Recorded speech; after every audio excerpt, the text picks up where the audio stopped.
کائنات کی سب سے عظیم، سچی اور لارحب کتاب قرآن مجید ہے، جو نہ صرف ہدایت کا سرچشمہ ہے بلکہ انسان کی زندگی میں آنے والی ہر پریشانی، ہر مصیبت اور ہر ناممکن مانے جانے والی خواہش کا یقینی حل بھی ہے۔ قرآن پاک اللہ تعالیٰ کا وہ زندہ معجزہ ہے جس کی ایک ایک صورت، ایک ایک آیت اور ایک ایک لفظ میں شفا ہے۔ انسان کی تقدیر کو سیکنڈ میں بدل دینے والی غیبی طاقت بھی موجود ہے۔ آج کل کے دور میں بہت سی مائیں اور بہت سے شادی شدہ جوڑے اولاد نرینہ یعنی بیٹے کی نعمت کے لیے تڑپ رہے ہوتے ہیں۔ ہسپتالوں اور ڈاکٹروں کے چکر کاٹ کاٹ کر تھک جاتے ہیں، مہنگی دوائیاں کھاتے ہیں، اور جب ہر طرف سے مایوسی ملتی ہے تو دل ہار بیٹھتے ہیں۔ لیکن یاد رکھیے، جب انسان کے بنائے ہوئے تمام طبی قوانین اور میڈیکل سائنس فیل ہو جائے تو وہاں اللہ پاک کا معجزہ شروع ہوتا ہے، کیونکہ جس کائنات کے مالک نے حضرت زکریا علیہ السلام کو بڑھاپے میں حضرت صالح بیٹے کی خوشخبری دی اور جناب مریم کو بغیر باپ کے چاند جیسا بیٹا عطا فرمایا، وہی پروردگار آج آپ کی گود بھرنے کی پوری قدرت رکھتا ہے۔ آج ہم آپ کو قرآن پاک کی اسی بے پناہ فضیلت اور طاقت کے حوالے سے ایک ایسا معجزاتی عمل بتانے جا رہے ہیں جس کا اثر دیکھ کر آپ خود حیران رہ جائیں گے۔ خدا کی قسم، قرآن مجید کی اس خاص اور مبارک صورت میں بیٹے کی نعمت پانے کا ایک ایسا طوفان اور غیبی اثر موجود ہے۔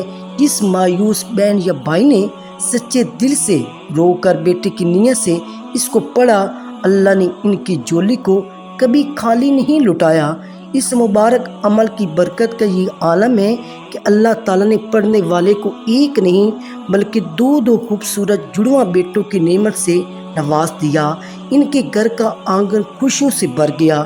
یہ کوئی معمولی وظیفہ نہیں بلکہ لاکھوں مایوس ماؤں کا آزمودہ ترین قرآنی علاج ہے۔ وہ معجزاتی قرآنی سورت سورہ محمد ہے جو قرآن مجید کے 26 پارے میں موجود ہے اور اولاد نرینہ یعنی بیٹے کی پیدائش اور حمل کی حفاظت کے لیے اسے کائنات کا سب سے طاقتور اور مجرب ترین عمل مانا جاتا ہے، کیونکہ یہ صورت ہمارے پیارے آقا حضرت محمد مصطفیٰ کے مبارک نام سے منسوب ہے۔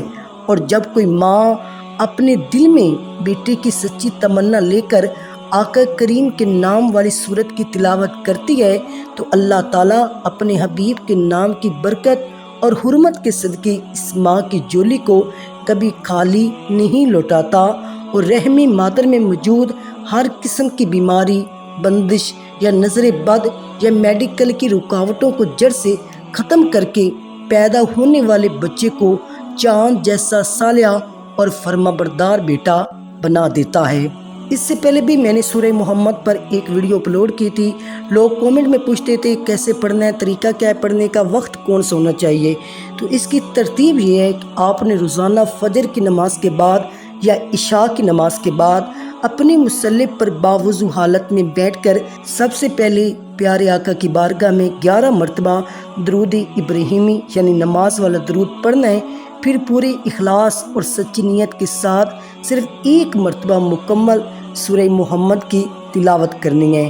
اگر کوئی بہن خود نہیں پڑھ سکتی تو اس کا شوہر اس کے سر پر سیدھا ہاتھ رکھ کر یہ سورت تلاوت کر سکتا ہے، اور سورت مکمل کرنے کے بعد آپ نے اپنے دونوں ہاتھوں پر پھونک مار کر اپنے پیٹ پر پھیر لینا ہے، اور ساتھ ہی ایک گلاس پانی پر بھی دم کر دینا ہے، اور آخر میں دوبارہ 11 مرتبہ وہی درود ابراہیمی پڑھ کر اس دم کیے ہوئے پانی کو میاں بیوی دونوں نے آدھا آدھا پی لینا ہے۔ اگر شوہر پاس نہ ہو تو صرف بیوی پی لے۔ اس مبارک عمل کو آپ نے حمل ٹھہرنے سے پہلے یا دوران حمل کم از کم 41 دن مسلسل بلا ناغہ پڑھنا ہے، اور خواتین اپنے مخصوص ایام کے دن چھوڑ کر بعد میں گنتی پوری کر لیں۔ لیکن یاد رکھیے گا، اس وظیفے کی کامیابی کے لیے 5 وقت کی نماز کی پابندی کرنا ہوگی، حلال روزی کا اہتمام کرنا ہوگا، اور سب سے بڑی بات اللہ کی ذات پر پکا یقین ہونا چاہیے۔ اللہ تعالیٰ سے دعا ہے جتنے بھی بے اولاد جوڑے ہیں اللہ تعالیٰ انہیں اولاد نرینہ عطا فرمائے۔ اللہ پاک ان تمام لوگوں کی گود کو آباد کرے۔